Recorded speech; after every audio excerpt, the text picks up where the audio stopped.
बिस्मिल्लाहिर्रहमानिर्रहीम। अस्सलाम वालेकुम। वॉइस स्टोरीज बाय अलीना के मोहतरम सामईन, मैं अलीना ख़ान आपको अपने चैनल में वेलकम करती हूँ। आप सबसे गुजारिश है कि चैनल को लाइक और सब्सक्राइब कर लें और घंटी के बटन को दबा लें ताकि हर नई आने वाली वीडियो आपको फ़ौरन मिल सके। कब्र की जिंदगी, जिसमें एक इंसान मौत के बाद दोबारा जिंदा किया जाएगा, ये अकीदा तीन बड़े मज़ाहिब इस्लाम, ईसाइयत और यहूदियत में नुमायां है। और ये कोई अफसाना नहीं और ना ही किसी एक की सोच है, बल्कि इसके पीछे ज़बरदस्त साइंसी उसूल है। कब्र से निकलना और दोबारा जी उठना उस वक्त मुमकिन होगा जब इंसानों के लिए ये वक्त एक बार फिर शुरू हो जाएगा, और तब वो वक्त एक ना खत्म होने वाला वक्त होगा।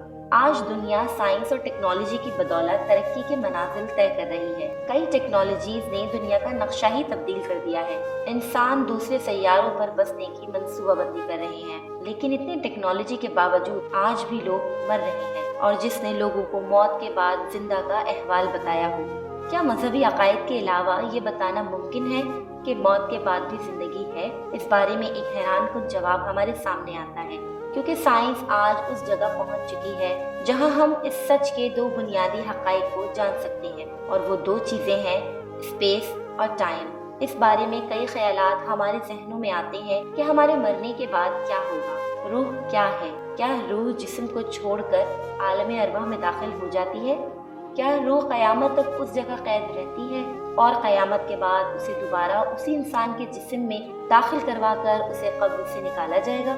कैसे एक जिस्म जो गल सड़ कर ख़त्म हो जाता है वो दोबारा अपनी असल हालत में लौटाया जाएगा? ये तमाम बातें मुख्तलिफ मज़ाहिब में मौजूद हैं, लेकिन आज का दौर साइंस का दौर है, जहाँ अकीदे से बढ़कर साइंसी सबूतों पर यकीन किया जाता है, क्योंकि जो इन बातों पर यकीन करते हैं उनका ईमान होता है कि ये कैसे मुमकिन होगा। लेकिन जो लोग इन बातों को नहीं मानते, उन्हें आप मजहबी दलाइल से इस बात पर यकीन नहीं दिला सकते, क्योंकि वो आपसे सबूत मांगते हैं, और सबूत हमारे पास नहीं, क्योंकि ये हमारे ईमान का हिस्सा है और ईमान का ताल्लुक दिल से होता है। हम जैसे आम लोगों के लिए 10 वाक़े पर ईमान लाना आज के साइंसी दौर में एक बहुत बड़ी बात है। जिस दौर में साइंस को मजहब से बड़ा माना जाता है, कुरान मजीद एक ही है, और कुरान मजीद हज़रत मोहम्मद सल्लल्लाहु अलैहि वसल्लम पर नाजिल होने के बाद आज तक बगैर किसी तब्दीली के मौजूद है, जिसका इतराफ़ गैर मुस्लिम भी करते हैं। और साइंस भी इस हकीकत को तस्लीम कर चुकी है, क्योंकि पिछले 100 सालों में कुरान ने कई सारी साइंसी अकायद की दुरुस्त निशानदेही की है, जो इस बात का सबूत है कि कुरान अल्लाह की किताब है। कुरान की कई आयात में कायनात के मुस्तक़बिल और रोज़े क़यामत के बारे में जिक्र आया है, और क़यामत ज़मीन पर किसी एटमी जंग या किसी और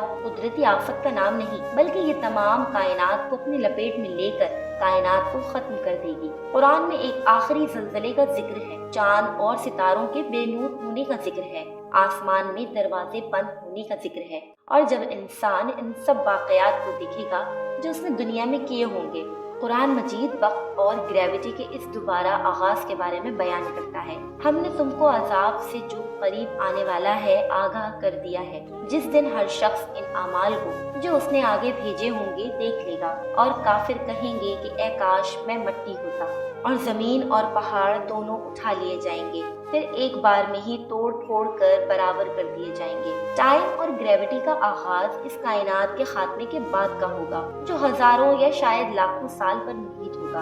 हम पर वक्त के असर को खत्म कर दिया जाएगा, वो वक्त जो इस दुनिया में हम पर गुजरता है, लेकिन इस दुनिया में हम वक्त की कैद से आजाद कर दिए जाएंगे, और हमें उस वक्त के मुताबिक जिंदा किया जाएगा जिस वक्त इस दुनिया में हमारी मौत हो चुकी होगी। ब्लैक होल्स की तरह मैकेनिज्म आसमान में बनाए जाएंगे, जिनसे गुजरकर हम कई डायमेंशंस पार करके पहुंचेंगे, और हजरत आदम अलैहिस्सलाम से लेकर कयामत तक का आखिरी इंसान सब के सब वहां पहुंचेंगे। कुरान मजीद में है, और जिस दिन आसमान बादल से फट जाएगा और फरिश्ते बकसरत उतारे जाएंगे, और जिस दिन हम पहाड़ों को चलाएंगे और तुम जमीन को साफ मैदान देखोगे और सबको जमा करेंगे और उनमें से किसी को भी ना छोड़ेंगे।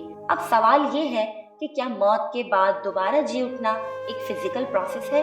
इस बारे में समझने के लिए कुरान की इस आयत पर गौर करें। और वो अल्लाह ही है जो हवाएं चलाता है, फिर वो बादल उठाती है, پھر ہم اسے مرے ہوئے شہروں کی طرف چلاتے ہیں، پھر ہم اس سے زمین کو مرنے کے بعد زندہ کرتے ہیں۔ اسی طرح دوبارہ اٹھایا جانا ہے۔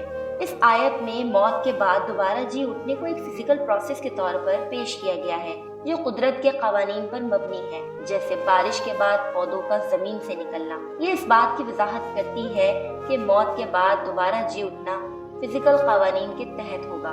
ہم یہ جانتے ہیں کہ سورج کی انرجی سے سمندر کا پانی گرم ہو کر بخارات کی شکل میں اٹھتا ہے اور جس سے بادل بنتے ہیں۔ یہ بادل ان غیر آباد علاقوں میں بھی برس کر وہاں ہریالی کر دیتے ہیں جہاں گرمی کی اور ریت کے علاوہ کچھ نہیں ہوتا۔ اور اس آیت میں اس بات کی طرف اشارہ ہے کہ قیامت کے بعد ایسا ممکن ہوگا۔ وقت اس کائنات کی ایک پراسرار حقیقت ہے۔ وقت چیزوں کی رفتار کے ساتھ گزرتا ہے اور یہ وقت روشنی کی رفتار پر پہنچ کر تقریباً رک جاتا ہے اور وقت بلیک ہول کے اندر بھی رک جاتا ہے۔ وقت ہمیشہ مستقبل کی طرف بڑھتا ہے۔ ہم بارش کو برستے دیکھتے ہیں، لوگوں کو بوڑھا ہوتے اور مرتے دیکھتے ہیں، لیکن کبھی یہ نہیں دیکھا کہ کوئی گلاس ٹوٹ کر دوبارہ جڑ جائے یا بارش کا پانی زمین پر گر کر واپس بادلوں میں پہنچ جائے۔ یہ سب ممکن ہو سکتا ہے جب وقت ماضی کی طرف دوبارہ دوڑے۔ چند سائنسدان جیسے مائیکل ہیری، تھامس گولڈ اور اسٹیفن ہاکنگ کا یہ ماننا تھا کہ کائنات جب سکڑنا شروع ہو جائے گی تب وقت الٹی سمت چلنا شروع ہوگا۔ قرآن مجید میں اس بارے میں ذکر ہے، جس دن ہم آسمان کو اس طرح لپیٹیں گے جیسے خطوں کا تومار لپیٹا جاتا ہے۔ جس طرح ہم نے پہلی بار پیدا کیا تھا دوبارہ بھی پیدا کریں گے۔ یہ ہمارے ذمے وعدہ ہے، بے شک ہم پورا کرنے والے ہیں۔ اس آیت میں وقت اور کائنات کے سکڑنے کو ایک کاغذ کے لپیٹنے سے تشبیہ دی گئی ہے، اور اس وقت ٹائم اور گریوٹی کی الٹی سمت چلنا شروع ہو جائے گی اور انسان قبروں سے نکل کر باہر آ جائیں گے اور ان کے سامنے ان کا ہر ایک لمحہ دوبارہ چلایا جائے گا، جیسے کہ وہ اس دنیا میں دوبارہ پہنچ گئے ہوں جہاں ان کی موت ہوئی تھی۔ ہماری کائنات لاکھوں کروڑوں سالوں سے مسلسل پھیل رہی ہے۔ 1998 میں سائنسدانوں کی ایک اسٹڈی کے مطابق کائنات کے اس پھیلاؤ میں تیزی آ رہی ہے، لیکن قرآن مجید کہتا ہے کہ کائنات کا یہ پھیلاؤ ہمیشہ نہیں ہوگا اور ایک وقت آئے گا جب یہ کائنات سکڑ جائے گی، جب قیامت قائم ہوگی اور تب وقت الٹی سمت چلنا شروع ہو جائے گا، جس سے انسان جو مر چکے تھے وہ قبروں سے اسی طرح نکل آئیں گے جس طرح انہیں قبروں میں رکھا گیا تھا، اور ان کی پوری زندگی الٹی سمت سے ان کے سامنے دکھائی جائے گی کہ وہ کیا کر رہے تھے۔